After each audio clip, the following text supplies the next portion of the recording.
Welcome to part 2 of this zombie Halloween special where the narration is weak and the jokes are weaker. So first, as always, I'm just gonna start off with painting the thing white. Why? Why not?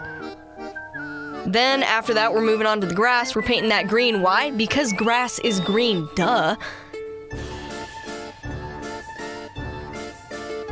Now, once the grass is finished, we're moving on to the headstone, painting that gray because, well, you can already guess. It's because the headstone's gonna be gray, okay?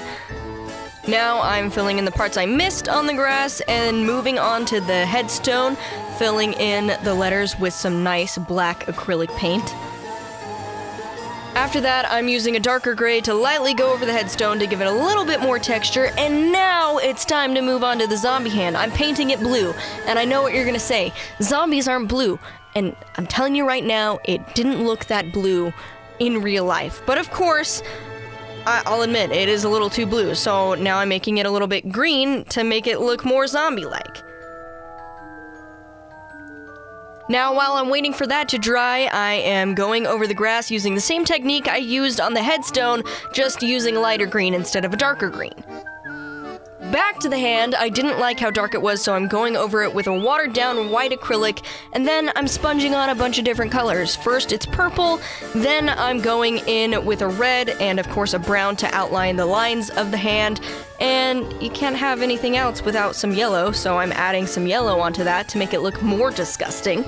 Now this is the point where mistakes were made. It wasn't the liquid latex that I added, it was all this stuff that I'm doing afterwards to try and make it look more realistic, and instead, it just looked really bad. So, of course, I just took it all off, and most of it remained intact, as you can see, and I'm just painting over it, trying to do my best. Now, once I fix all of the little mess-ups that I had when taking off the latex, I'm just making it a little bit lighter and trying to go for the effect that I originally intended to go for, which was trying to make it look more real. Now I'm just sponging on the same colors, the yellows, the purples, and the reds, plus a little bit of blue, and I'm outlining the hand once again. Yeah, I know, it's a long process, but bear with me.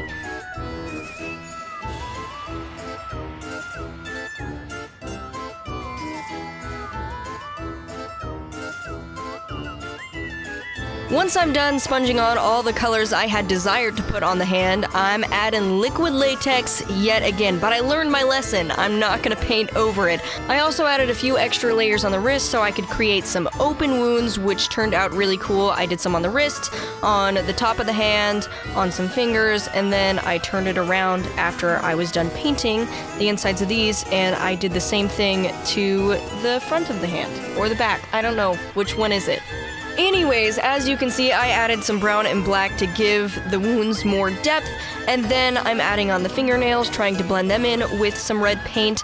After that, it's time to move on to the ground. I'm painting it brown, just to blend it in a little bit more. And of course, I had the awesome idea of giving it dirt. It's not dirt, I promise. It's coffee grounds. Now, I used some gel food coloring and clear Elmer's glue to make this blood concoction that I'm adding into the open wounds, just to make them look more gore-like. Now I'm making the hand look more gross. Why? Because I'm adding maggots, and I did this by taking liquid latex and just rubbing it on my hand until I got the little maggots. That's how you did it. I don't know if that's much of a tutorial, but you're welcome. Moving on to finishing touches, during the first clear coat, the coffee grounds got everywhere, so I'm covering that up with a little bit of green paint, and then I'm making the words on the headstone a bit more seeable. Finally, it is finished. As always, let me know what you think. Let me know what I should do next, and have a happy Halloween. I will see you next time.